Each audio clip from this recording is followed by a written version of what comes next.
सानेहा Jafar express ने पूरी कौम को सोगवार कर दिया है। ये सानेहा कितनी ही जानें निकल गया और कितने ही मासूम लोगों को हॉस्टेज बना लिया गया है। जाफर एक्सप्रेस का ये दिल खराज वाकया उस बलूचिस्तान में हुआ है जिसके बारे में पाकिस्तान के वजीर दाखिला सैयद मोहसिन नकवी कह चुके हैं कि यहाँ के बलोच अलहदगी पसंद तो सिर्फ एक SHO की मार हैं। तो आइए एक एक करके इस साने से जुड़े फैक्ट्स एंड फिगर्स को आपके सामने रखते हैं। मैं हूं डॉक्टर उस्मान हमीद और आप देख रहे हैं मेरा official YouTube channel so let's start. दोस्तों, बलूचिस्तान का मसला उतना ही पुराना है जितना हमारा पाकिस्तान। आज़ादी के बाद ही से पाकिस्तान से इल्हाक और रियासत कल्लात के नवाब और दीगर बलोच अमायदीन का किरदार अब हमारी हिस्ट्री का बाब है। पाकिस्तान के 2 लख्त हो जाने के बाद भुट्टो साहब वो पहले वजीर आजम थे जिन्होंने बलूचिस्तान की आवाज़ को रोकने के लिए ऑपरेशन किया और तब वहाँ की सूबाई हुकूमत को चलता किया गया था। माजी करीब में नवाब अकबर बुगटी का सारा मामला हम सब के सामने है, जिसके बाद से बलूचिस्तान के हालात कभी रियासत के कंट्रोल में नहीं रहे। आज की बात करें तो जाफर एक्सप्रेस का वाक़या इंतहाई गैर मामूली नौयत का हामिल है। हमने दुनिया में जहाज़ों को हाईजैक होते हुए देखा, सुना, लेकिन पाकिस्तान में ऐसा पहली बार हुआ है कि चलती ट्रेन को रोककर हॉस्टेज बना लिया गया। आज से चंद रोज पहले 11 मार्च मंगल की सुबह 9:30 बजे जाफर एक्सप्रेस कोयटा से रवाना हुई। एक अंदाजे के मुताबिक ट्रेन में 450 के करीब मुसाफिर थे, जिनमें से ज्यादातर का ताल्लुक पाक फौज से था। जब ट्रेन एक टनल से गुजर रही थी तो ऐसे में एक धमाके के बाद ट्रेन रुक गई। रेलवे पुलिस के एहलकारों के मुताबिक ये वाकया दिन 12 बजे पेश आया। ट्रेन में ज्यादातर मुसाफिरों का रोजा था। ट्रेन में मौजूद रेलवे पुलिस और दहशतगर्द दोनों तरफ से एक दूसरे पर अंधाधुंध फायरिंग करने लगे।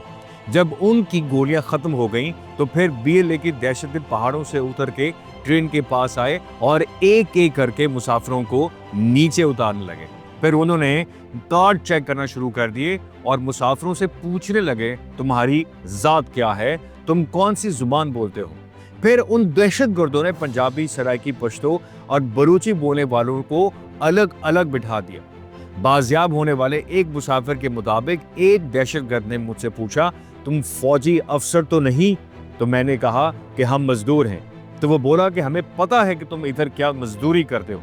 ऐसे में वो कार्ड देकर फौजी एहलकारों की शनाख्त करने लगे। इस बायाब मुसाफिर के मुताबिक मैंने अपनी आंखों से देखा कि 4-5 FC एहलकारों को हाथ बांधकर जमीन पर बिठा दिया गया और फिर अफ्तारी से पहले उन सबको गोलियों से भून डाला गया। वॉइस ऑफ अमेरिका की एक रिपोर्ट के मुताबिक एक रेलवे ओहदेदार ने शनाख्त जाहिर न करने की शर्त पर उन्हें बताया कि 25 लाशों को बजरिया ट्रेन जुमेरात की सुबह मच लाया गया, जिनमें 19 डेड बॉडीज फौजी एहलकारों की थी। तो दूसरी जानिब ISPR के मुताबिक BLA के कारिंदे अपने मास्टरमाइंड के साथ राब्ते में थे और दहशतगर्दों का सरगना अफगानिस्तान में बैठकर उन्हें इंस्ट्रक्शन दे रहा था। लेफ्टिनेंट जनरल अहमद शरीफ ने इस हवाले से प्रेस ब्रीफिंग में बताया कि जाफर एक्सप्रेस के 190 मुसाफिरों को बाजियाब करवा लिया गया है। इस ऑपरेशन में बलोच अलहदगी पसंद तहरीक के 33 दहशतगर्द जहन्नुम वासिल हुए, जबकि कार्रवाई के दौरान FC के 4 जवान शहीद हुए हैं। DGISPR के मुताबिक ऑपरेशन शुरू होने से पहले दहशतगर्दों ने ट्रेन के 21 मुसाफिरों को बेदर्दी से शहीद कर दिया था। साने जाफर एक्सप्रेस के फौरी बाद वजीर आजम शहबाज शरीफ और army chief general Syed Asim Munir Quetta पहुंचे हैं, जहां उन्हें ब्रीफिंग दी गई। वजीर आजम और सिब्बे सलात CMH हॉस्पिटल में जख्मियों की आयादत करने भी गए। तो दूसरी जानिब बलोच अस्करियत पसंद तंजीम कालिदम बलूचिस्तान लिबरेशन आर्मी BLA ने जाफर एक्सप्रेस हमले की जिम्मेदारी कबूल कर ली। बलोच लिबरेशन आर्मी की जानिब से एक मुबैना वीडियो भी जारी की गई, जिसमें ट्रेन को धमाके के वक्त खुली जगह देखा जा सकता है।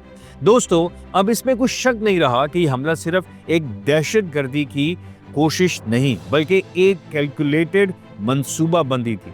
BLA वालों को पहले से मालूम था कि जाफर एक्सप्रेस में 100 से ज्यादा फौजी एहलकार सफर कर रहे थे। अभी तक इस वाक़े की गर्द बैठी नहीं है کہ यही वजह है कि तादाद को ले देकर कुछ भी वसूख से नहीं कहा जा सकता। ये भी नहीं मालूम कि बलोच लिबरेशन आर्मी वाले कितनी तादाद में मगवी मुसाफिरों को अपने साथ ले गए हैं और आने वाले दिनों में ये दहशतगर्द उन मासूम हॉस्टेजेस के बदले में हुकूमत पाकिस्तान से अपने क्या मुतालबात मनवाते हैं। याद रहे कि जाफर एक्सप्रेस का वाकया जिस इलाके में पेश आया वो जोग्राफिकली एक दुश्वार गुजार रीजन है जहां सहाफियों की बराह रास्त रसाई भी महदूद है। यही वजह है कि जो खबरें आ रही हैं वो ज़राए से हैं, क्योंकि कोई भी इदारा इस वाक़े की मुकम्मल तस्दीक करने या जिम्मेदारी लेने को तैयार नहीं। दी बलूचिस्तान पोस्ट नाम की एक वेबसाइट की एक रिपोर्ट में बलोच लिबरेशन आर्मी का मौक़िफ़ शाये हुआ। BLA के तर्जुमान के मुताबिक पाकिस्तानी रियासत जिन अफराद को बाजियाब कराने का दावा कर रही है वो दर हकीकत BLA ने खुद रिहा किए हैं। इसके बरस पाकिस्तानी फौज अब भी अपने एहलकारों को यरगमाली हालत में छोड़कर महज प्रोपेगेंडे के जरिए अपनी शिकस्त छुपाने में मसरूफ है। एक मुकामी सहाफ़ी के मुताबिक ऑपरेशन ख़त्म होने के बाद कोयटा प्रेस क्लब के चंद सहाफ़ियों ने मुतासरा इलाके के करीब कवरेज करने की कोशिश की तो उन्हें जाने से रोक दिया गया। यहाँ मैं आपको बताता चलूँ कि जाफर एक्सप्रेस पाकिस्तान की तेज़ रफ्तार एक्सप्रेस ट्रेन है जो कोयटा से रावलपिंडी के दरमियान चलती है। जब बलूचिस्तान से ताल्लुक रखने वाले मीर ज़फ़रुल्लाह खान जमाली प्राइम मिनिस्टर थे तो उन्होंने इस ट्रेन सर्विस का इफ्तिताह किया था और इसका नाम अपने चचा जाफर खान जमाली की निस्बत से जाफर एक्सप्रेस रखा। पिछले कुछ अरसे में ये दूसरा वाक़या है कि जब BLA ने ऐसी कार्रवाई की। इससे कबल नवंबर 2024 में कोयटा रेलवे स्टेशन पर होने वाले धमाके में 26 अफराद हलाक और 62 जख्मी हुए थे, जिनमें से 12 का ताल्लुक लेवीज, FC और फौज से था। बलूचिस्तान से नेशनल पार्टी के एक MNA ने कौमी असम्बली में तकरीर करते हुए कहा कि BLA के पास इतने खुदकश बमबार मौजूद हैं कि उन्होंने नए खुदकश बमबारों की भर्ती बंद कर दी है। वतन अजीज की सलामती की दुआ के साथ मैं आज की वीडियो को एंड करता हूँ। मुझे अपनी कीमती राय दें। इस वीडियो को अपने लाइक माइंडेड लोगों के साथ शेयर करना मत भूलिएगा। अपना ख्याल रखें और मुझे दुआ में याद रखें। अल्लाह हाफिज़।